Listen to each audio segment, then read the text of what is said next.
সেই দর্শক শুভেচ্ছা নিন, শুরু করছি কৃষি উন্নয়ন ভিত্তিক প্রামাণ্য অনুষ্ঠান মাটি ও মানুষ। আজকে মাটি মানুষের ধারণ দর্শ আমরা আসছি ফরিদপুরের অম্বিকাপুরে শাহিদা বেগমের পেঁয়াজের বীজের মাঠে। আপনারা জানেন চলতি বছর শাহিদা বেগম প্রায় 100 একর জমিতে পেঁয়াজের বীজ উৎপাদন কর্মসূচি গ্রহণ করেছে। আপনারা যারা আমাদের অনুষ্ঠান নিয়মিত দেখেন তাদের মনে থাকতে পারে যে আমরা গত অক্টোবর নভেম্বরে এসেছিলাম এই মাঠে, যখন এই পেঁয়াজগুলো বপন করা হচ্ছিল।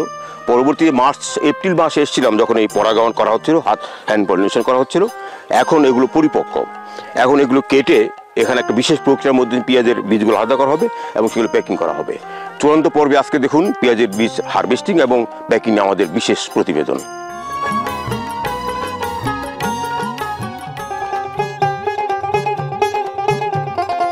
প্রতিবেদনের শিরোনামে শুনেছেন।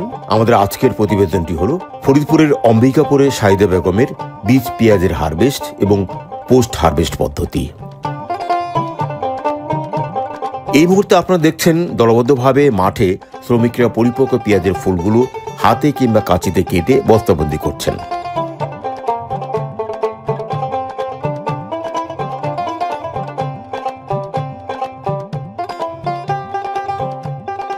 এগুলো অন্য একটি জায়গায় রোদে শুকানো হবে এবং বেশ কয়েকদিন রোদে শুকানোর পর মলন দিয়ে বীজগুলো আলাদা করা হবে এবং ঝাড়াই করে প্রক্রিয়াজাত করা হবে।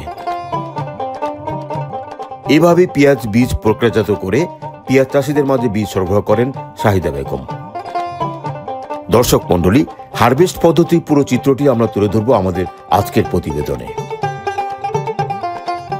তবে চূড়ান্ত পর্ব দেখানোর আগে আমরা এই পর্বে সংযোজন করতে চাই আমাদের আগের পর্বগুলোর অংশবিশেষ, যেখানে ছিল বীজ পেঁয়াজের কন্দ রোপণ, রোপণ পরবর্তী সার ও সেচ ব্যবস্থাপনা এবং পরাগায়ন পদ্ধতি।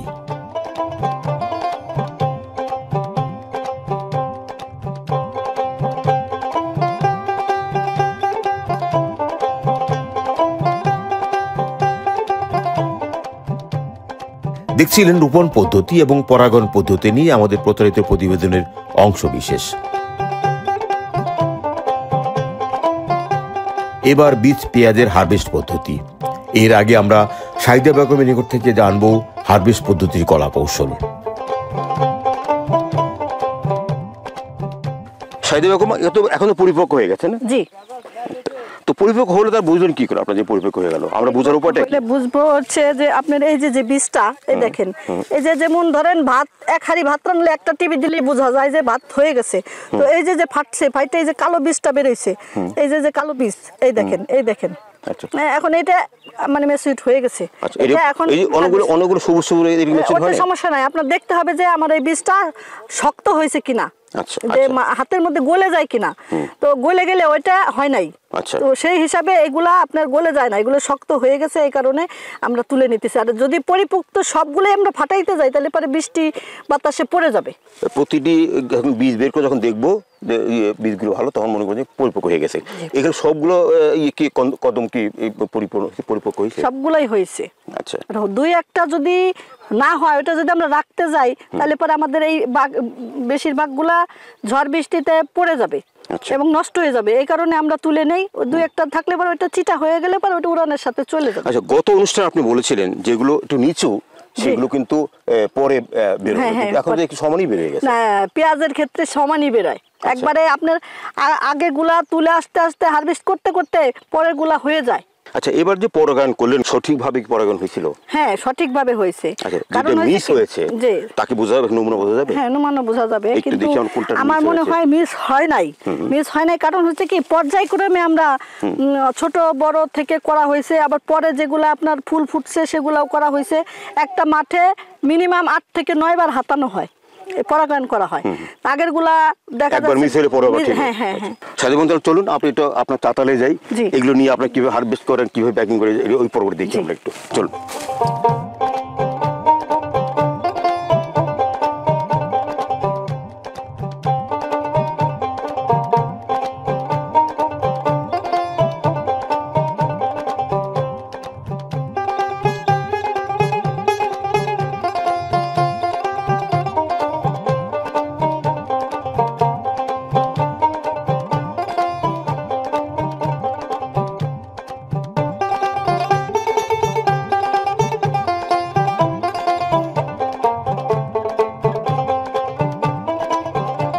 এটা কি শুকিয়ে গেছে এখন নাকি সময় লাগবে? এটা আর একটা বা দুটো রোদ লাগবে।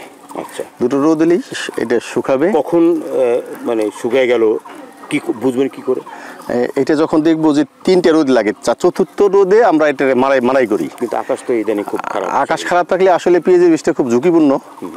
এটা স্তূপ আকারে রাখলে জার্মিনেশন ফেল করবে এবং জার্মিনেশন থাকবেই না। অতিবৃষ্টি হলে কি আপনার ক্ষতি হবে? অতিবৃষ্টি হলে এইটাকে মানে ছড়াই রাখতে হবে বাসায় বা স্কুলের মাঠে, মানে অনেক জায়গা লাগে। মানে পেঁয়াজের বীজ সঠিক জার্মিনেশনটা ধরে রাখতে হলে মোটামুটি এটাকে আপনার ভালো মানের রোদ দিতে হবে, শুকাইতে হবে এবং ছড়াই রাখতে হবে। জার্মিনেশন একেবারে ফেল করবে। তাহলে এইগুলো আপনি এখন কি করবেন? এইগুলো এখন শুকানোর পরে এটাকে মারাই করতে হবে। মারাই করবো আমরা পাওয়ার টিলার দিয়ে ঘোরাবো। যেমন আগে আমরা এইগুলো হাত দিয়ে লাঠি দিয়ে বেরোতাম, তাতে আমার 100 লেবার একদিনে আমার 2 ঘন্টায় সে কাজ হয়ে যায়। মারাই মান তো খারাপ না, বীজের মানটা ভালো থাকে, বীজের মান কোনো নষ্ট হয় না, অক্ষুণ্ণ থাকে।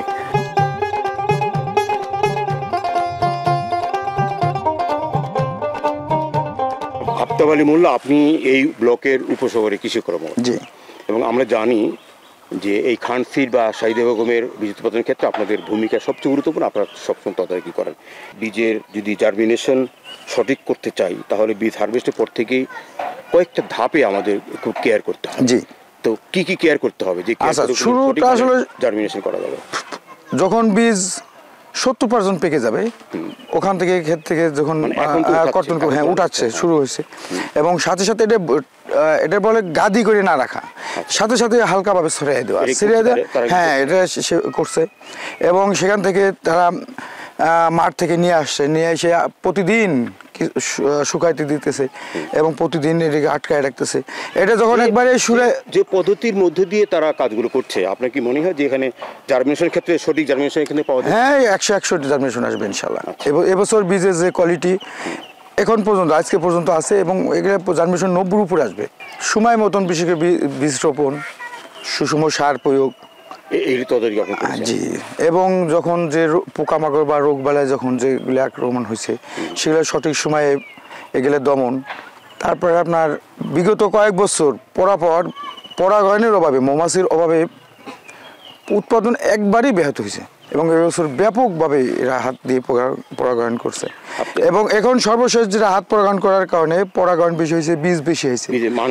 হ্যাঁ, বীজের মান এবছর খুবই ভালো আছে, এবং এ পর্যন্ত আবহাওয়া ভালো আছে, এবং তো কোনো প্রাকৃতিক দুর্যোগ, বিশেষ ঘূর্ণিঝড় বা শিলাবৃষ্টি হয় নাই। এবছর বীজের যে কোয়ালিটি এখন পর্যন্ত আজকে পর্যন্ত আছে, এবং এগুলো জার্মিনেশন 90 উপরে আসবে। আচ্ছা, বাংলাদেশে তো অনেকেই আমদানিকৃত বীজে পেঁয়াজও করে, খানসিরের বীজ নিয়েও করে। আপনি তো মাঠ পর্যায়ে ঘোরা করেন, মানে কেমন ফলাফল দেখছেন ইদানিং বাংলাদেশের অবস্থা কি? আসলে এখানে আমাদের যে ধ্যান বা ধারণাটা সেটা হলো, আমার দেশে যে উৎপাদিত বীজ এখানে আসলে কোনো অংশ উৎপাদন কোনো কম নাই, সঠিক মানের হয়, এবং উৎপাদন কোনো কম নাই, এবং বীজের জার্মিনেশনও খুব ভালো। তবে আসলে বাইরে থেকে কতটুকু বীজ আসে, এই বীজ দিয়ে তো আর আমাদের হয় না। তারপরেও যেটুকুই আসে, আমি চাইতেছি যে আসলে আমার দেশীয় যে বীজগুলো এই ব্যবহার করেই আমরা পেঁয়াজ উৎপাদনে স্বয়ংসম্পূর্ণ হবো। দেখতে পাচ্ছি অনেকেই বীজ করে, ভালো গুণগত ভালো বীজ করে।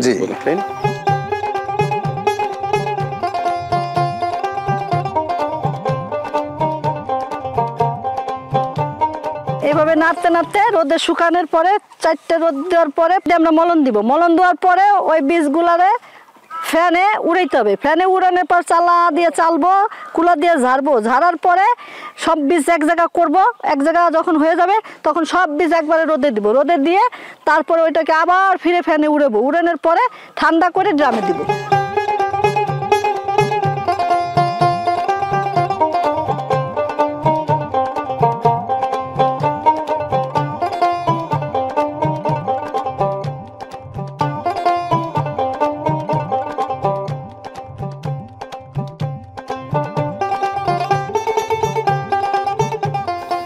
আপনি তো শাহিদা বেগম মাঠে আসছেন। জি জি। যে বীজ আজকে মারাই হচ্ছে এবং আপনার সামনে শাহিদা বেগম কি মনে হচ্ছে? হ্যাঁ, বীজটা কি আসলে খুবই বোল্ড, মানে খুব বড়।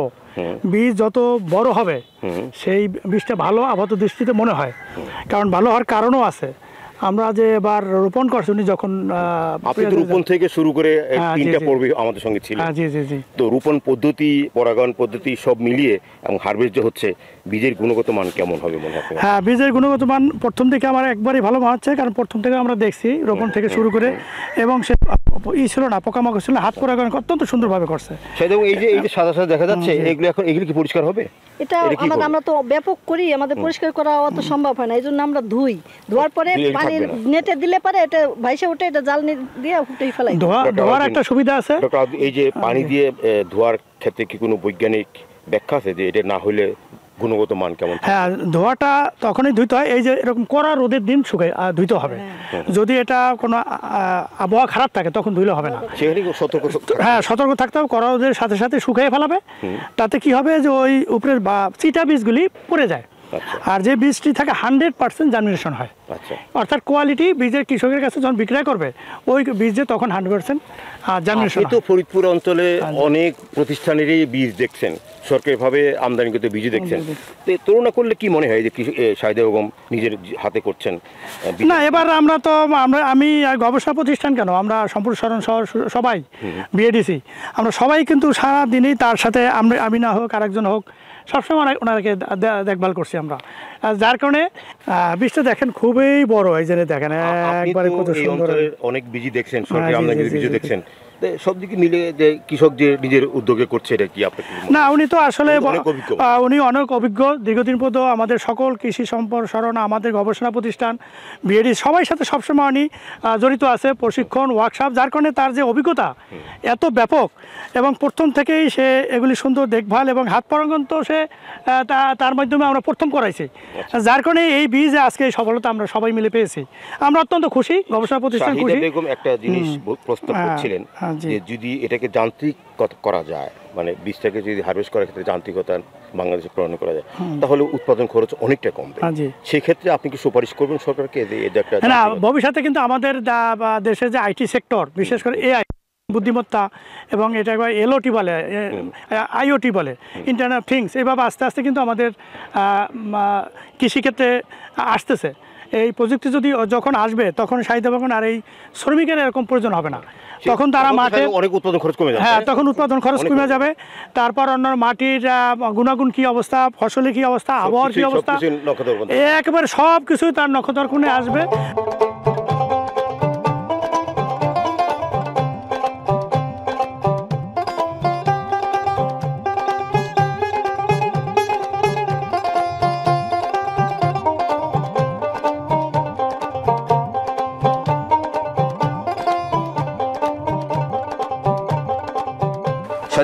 এগুলো কি আপনি প্যাকিং করবেন?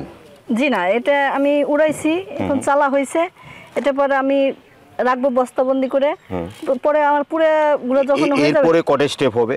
এটার পরে আপনার ধুইতে হবে, ধোয়ার পরে 2.5 থেকে 3টে রোদে দিব। রোদে দেওয়ার পরে ইয়ের জন্য, ময়লার জন্য, জি ময়লা এই ফুল থাকে, এর মধ্যে মাটি থাকে, কালারটা চেঞ্জ থাকে, কালারটা মানে সেইভাবে কালারটা হচ্ছে না। মানে এগুলো প্রথম বস্তাবন্ধ করবে? জি জি, বস্তাবন্ধ করার পরে মানে আমার এই প্রসেসিং এর এখানে যে কাজগুলো আছে, উড়ানের পরে চালবো, ঝাড়বো, তারপর বস্তাবন্দি করব। বস্তাবন্দি করে আমার এখানকার কাজ শেষ হয়ে গেলে আমি নদীতে নিয়ে এটাকে ধুবো। ধোয়ার পরে মিনিমাম 2.5 থেকে 3টে, জি না নেট দিয়ে, নেটের মধ্যে দিয়ে ধুয়ে উপরে মানে নেটের ভিতরে বীজটা ঢেলে দিব। ঢেলে দেওয়ার পরে হ্যাঁ ভাইসে উঠবে আপনার ময়লাটা চালনি দিয়ে উঠেই ফেলাই দিব। ফেলাই দিয়ে সেটাই ওটাকে আবার আমি শুকানোর জন্য চাতালে বিলবোর্ডে দিয়ে দেবো। এখানে কয়দিন শুকাবেন, কিভাবে শুকাবেন? 2.5 থেকে 3টে রোদ হবে। রোদের পরে এটাকে আবার ফ্যান দিয়ে উড়িয়ে ময়লাটা ফেলে, হ্যাঁ ময়লা ফেলে দিয়ে ঠান্ডা করব। গরম ভাব থাকলে ঠান্ডা করে আমরা ড্রামজাত করব। ড্রামে থাকবে 3 মাস। আচ্ছা, আমরা 3 মাস পরে এটাকে বাজারজাত করার জন্য প্যাকেট করব। আচ্ছা, যখন এটা বাজারজাত করবেন তখন কি আপনার জার্মিনেশন টেস্ট করবেন? হ্যাঁ, জার্মিনেশন আমি এখনো টেস্ট করব, এবং আপনার এখনকার সময় আপনার জার্মিনেশনটা একরকম থাকবে, আর সিজনের সময় আপনার জার্মিনেশনটা আরেকটু ভালো। বাজারজাত করবেন তখন আবার কি জার্মিনেশন করবেন? হ্যাঁ, আবারও করব।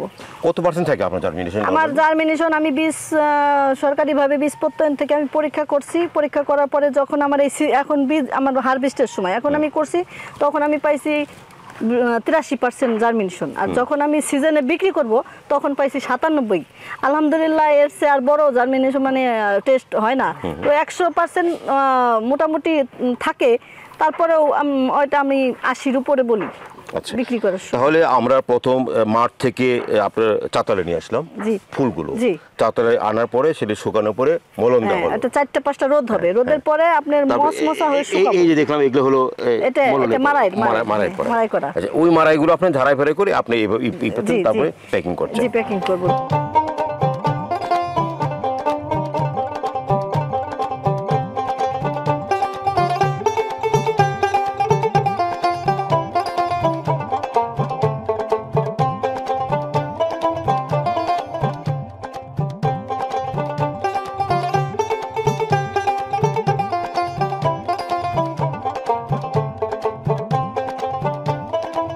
এভাবেই আমরা ভালো পেঁয়াজের বীজ কৃষকের মাঝে দেওয়ার জন্য বদ্ধপরিকর। কৃষক ভাই, এটাই ছিল পেঁয়াজের বীজ উৎপাদনই আমাদের চূড়ান্ত পর্ব। এর আগে আমরা 2টি পর্ব উপস্থাপন করেছি। প্রথম পর্ব নভেম্বরে করেছিলাম, দ্বিতীয় পর্ব মার্চের দিকে যখন পেঁয়াজে পরাগায়ন করা হয়। এখন আমরা দেখলাম সেই বীজগুলো, সেই ফুলগুলো মাঠে এনে ঝাড়াই মারাই করে প্যাকিং করা হচ্ছে। আশা করছি আপনাদের ধারণা হয়ে গেছে যে কীভাবে খান সিড মাঠ থেকে চূড়ান্তভাবে প্যাকিং করে থাকে।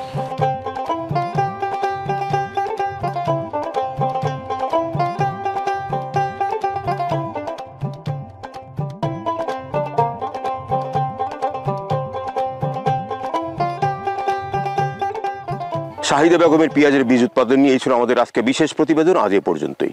আমাদের আগামী অনুষ্ঠানগুলো দেখবার আমন্ত্রণ জানিয়ে শেষ করছি আমাদের আজকের মাটি মানুষ। সকলকে ধন্যবাদ।